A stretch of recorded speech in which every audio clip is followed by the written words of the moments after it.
All right, moving on from Bleeding Kansas to Bleeding Sumner, Bully Brooks. We'll start with Senator Charles Sumner from Massachusetts.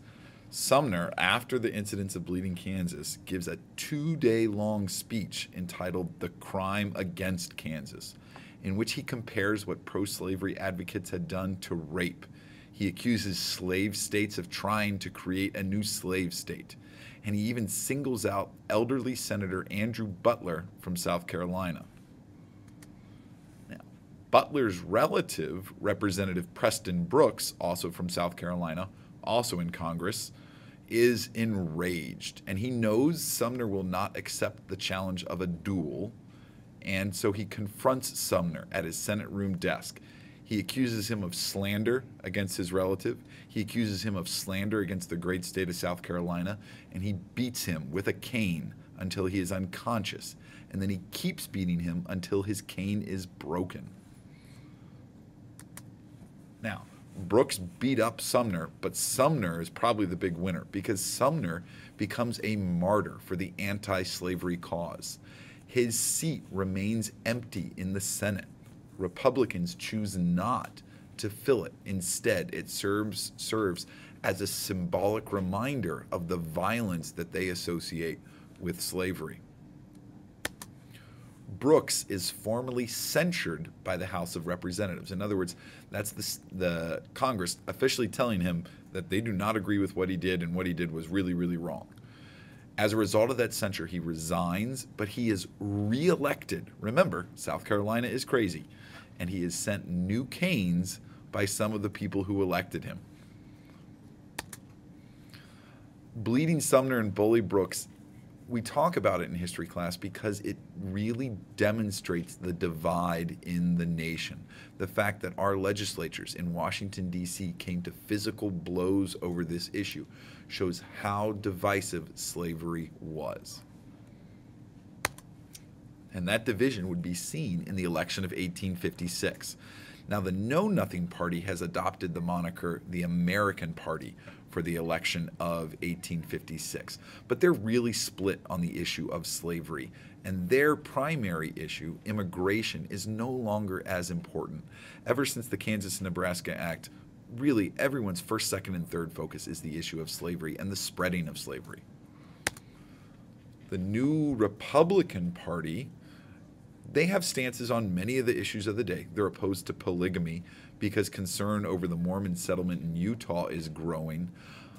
The Republican Party also supports a transcontinental railroad, and in general, they support increased government financing of internal improvements. And that's where we see the real Whig influence. That dates back to the old Whig American system. But most importantly, the Republican Party condemns the repeal of the Missouri Compromise, which is what they said the Kansas-Nebraska Act did. And overall, they are opposed to the expansion of slavery. They nominate John C. Fremont, the hero of the Mexican-American War. He's the one who led resistance in California.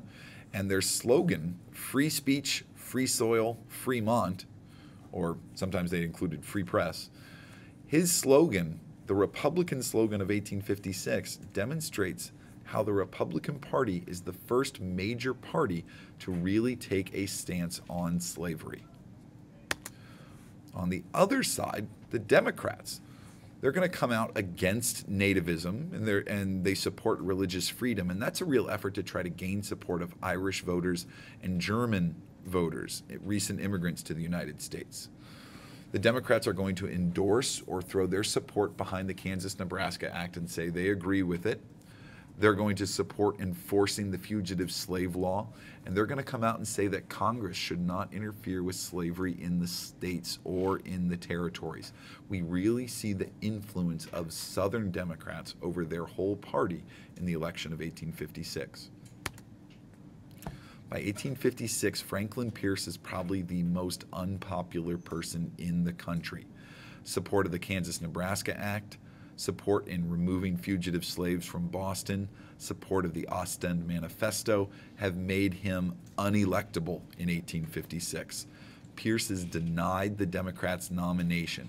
He is the only elected president to be denied his party's nomination in the following election. Instead, the Democrats nominate James Buchanan. And the Democrats win the election. But as we can see from this map, the Republicans are very strong in the North. This map shows the voting by county.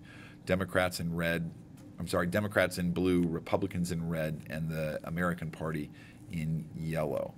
And as you can see, Buchanan wins, but the Republicans had a very strong showing in the North. Let's get back to Kansas. We get back to Kansas with the LeCompton Constitution, which is drafted in 1857.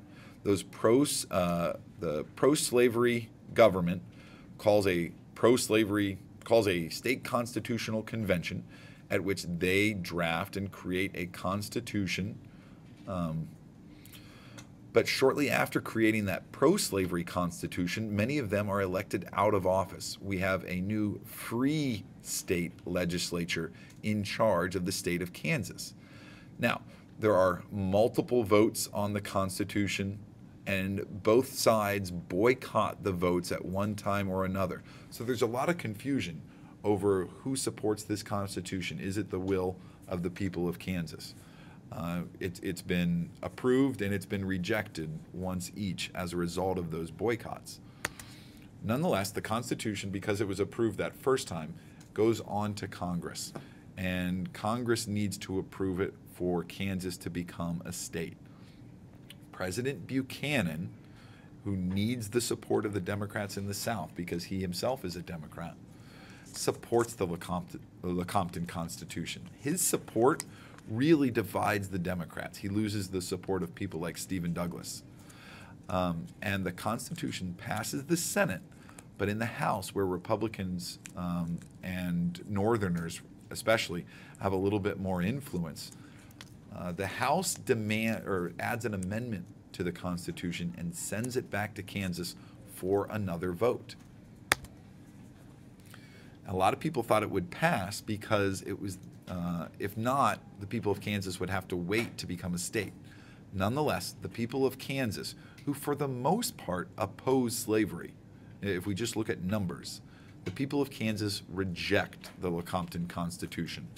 The state is now firmly in the control of free staters, and from this point forward, after the rejection of the LeCompton Constitution, Kansas really settles down.